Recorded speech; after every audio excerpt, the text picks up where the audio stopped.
Hi and welcome to this demo of my IoT project, consisting of a Raspberry Pi device publishing data to a web service, which is then consumed by separate Java and Android applications. The Android application is able to command the server to control the intensity of a LED light and unit of measurement. The first part is the Android application, which consists of a simple UI that displays 5 sensor readings and 3 control switches.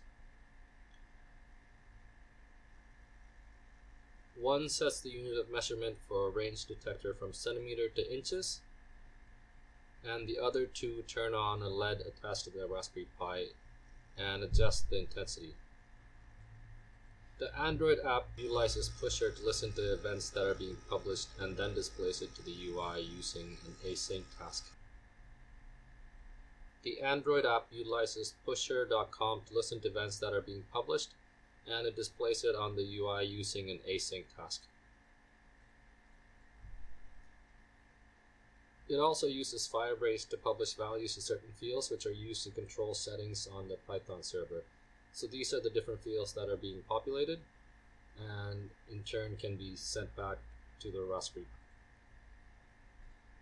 The Java application is similar to the Android logic to listen and retrieve information from Pusher with additional configuration and settings required for the Java application, which isn't needed for the Android application.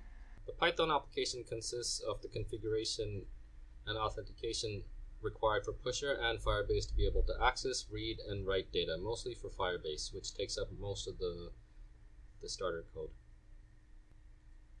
Now for a quick demonstration. I've SSH'd into my Raspberry Pi and I will run the code the Python code that's required on the Raspberry Pi. Once that's started, the console output shows that the values that are being sent out. And if you go into Firebase,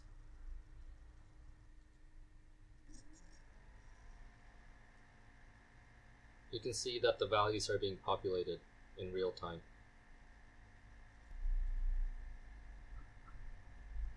The same information can be viewed on the Android app. When the app is started, the event listener listens for any incoming feeds from pusher.com, which is then captured via the async task and then published to the different UI items. So over here you can turn the range detection from centimeter to inches, which is handled on the Python backend. So this is the code that takes care of it. The on-off switch can be seen functioning through Firebase. So when we click on the button, you should be able to see that the light switch has been turned on. And similarly for the intensity.